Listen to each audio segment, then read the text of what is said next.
Assalamualaikum warahmatullahi wabarakatuh. Di sini saya akan mereview artikel yang berjudul Pengaruh Elemen Fraud Diamond dalam Mendeteksi Kecurangan Laporan Keuangan. Selanjutnya di sini ada motivasi, isu, research, gap, and phenomena. Motivasi isu, mengetahui laporan keuangan ini merupakan instrumen yang sangat penting menjadikan para manajer termotivasi untuk meningkatkan kinerja keuangan dengan cara melakukan sebuah dengan begitu kecurangan dapat menarik para calon investor untuk menanamkan sahamnya di perusahaannya. Research Gap, penelitian dilakukan oleh Anisha et al. 2016 menyatakan bahwa financial stability memiliki pengaruh positif terhadap a fraudulent financial statement. Berbeda dengan hasil penelitian yang dilakukan oleh Renggani, Sari, Budiasih, Wirajaya, dan Suparto 2019 yang menunjukkan bahwa financial stability tidak memiliki pengaruh terhadap financial statement fraud. Variable external. Baik, selanjutnya ada fenomena dan kritik. Fenomenanya yaitu secara umum kecurangan akan selalu terjadi jika tidak ada pencegahan dan pendekatan. Salah satu penyebab terjadinya kecurangan fraud yaitu adanya kelemahan pada pengendalian internal. Kritiknya, pada poin motivasi atau isu, research gap pada fenomena tidak terdapat kritik karena menulis sudah menjelaskan secara jelas mengenai motivasi isu, research gap, dan fenomena dengan baik. Artikel utama dalam penelitian ini yaitu teori Cresci 1953 diteruskan oleh Skousen al. 2008. Ada 3 faktor yang selalu hadir dalam tindakan fraud, yaitu resource, opportunity, dan rationalization yang disebut fraud triangle. Yang kedua yaitu ada Wolfe dan Hermans 2004 menyatakan bahwa masih terdapat satu faktor tambahan untuk meningkatkan pencegahan dan pendeteksian fraud, yaitu credibility, sehingga 4 faktor tersebut dinamakan fraud diamond. Lalu selanjutnya yaitu ada Shelton 2014 menyatakan tekanan pressure sebagai motivasi seseorang untuk melakukan sebuah penipuan, biasanya karena beban keuangan. Selanjutnya yaitu ada Jens dan McKelling 1976 menyatakan bahwa hubungan keagenan timbul karena adanya kontrak antara prinsipal dengan agen mendelegasikan beberapa wewenang pengembalian keputusan kepada agen.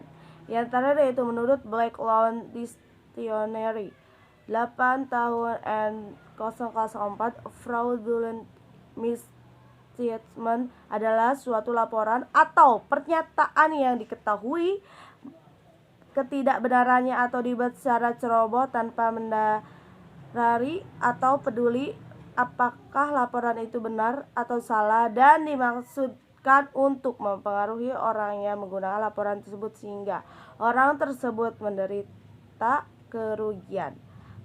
Priantara 2013. Selanjutnya yaitu ada tujuan penelitian.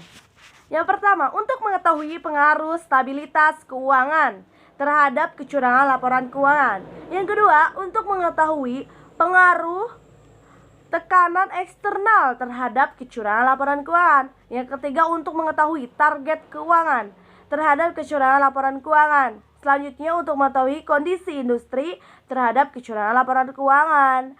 Yang selanjutnya juga ada mengetahui inefektif monitoring terhadap kecurangan laporan keuangan. Lalu selanjutnya, untuk mengetahui opini audit terhadap kecurangan laporan keuangan. Dan yang terakhir, untuk mengetahui pergantian direksi terhadap kecurangan laporan keuangan. Kritiknya, tujuan pada penelitian sudah sesuai dengan sangat menjelaskan apa tujuan penulis membuat penelitian dan daripada apa yang sedang dibahas di perumusan masalah sudah sesuai dengan tujuan yang sedang dibahas. Peneliti juga sudah membuat secara terpisah perumusan masalah, tujuan penelitian dan hipotesis yang membuat penelitian menjadi lengkap. Baik, selanjutnya ada grand teori yang digunakan, yaitu yang pertama teori keagenan. Hubungan keagenan timbul karena adanya kontrak antara prinsipai dan agen dengan mendelegasikan berapa wewenang pengambilan keputusan kepada agen. Manajemen merupakan pihak yang dikontrak oleh pemegang saham untuk bekerja demi kepentingan pemegang saham. Pihak manajemen diberikan sebagai kekuasaan untuk membuat keputusan bagi kepentingan terbaik pemegang saham, sehingga manajemen mempertanggungjawabkan upaya kepada pemegang saham. Yang kedua yaitu teori fraud triangle, Donald Creasy 1953, yang menyimpulkan bahwa fraud mempunyai 3 sifat umum, yaitu yang pertama, persuasion atau tekanan adalah dorongan orang untuk melakukan sebuah kecurangan pada umumnya.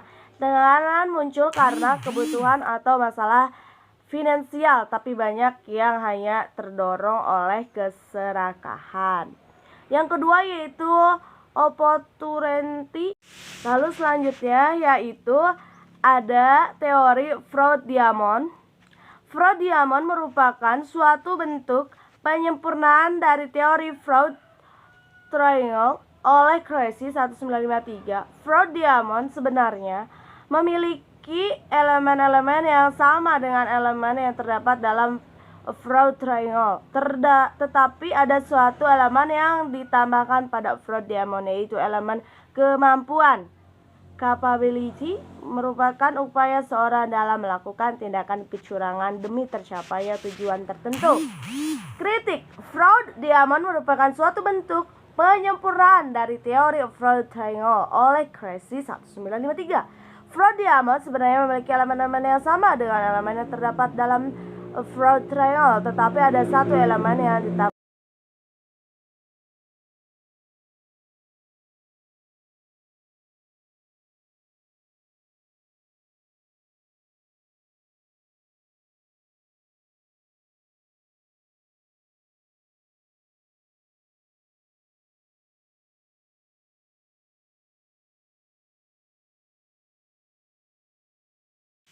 Selanjutnya di sini ada pembahasan hasil penelitian, yaitu analisis statistik deskriptif telah jelas digambarkan dan dijelaskan oleh peneliti dalam penelitian ini. Yang kedua, hasil uji kelayakan model. Penelitian telah memaparkan dengan jelas terkait uji kelayakan model yang tepat digunakan dalam penelitian, yaitu Fetch model atau FM dalam regresi data panel. Uji hipotesis. Setiap pengujian hipotesis telah dipaparkan dalam bentuk gambar. Hasil pengujian beserta didukung dengan pemaparan hasil dalam bentuk deskripsi yang menjelaskan hasil dari setiap pengujian hipotesis dalam penelitian ini. Kritis, penulis sudah lengkap dalam memberikan penjelasan terkait statistik deskriptif, hasil uji kelayakan model, dan uji hipotesis.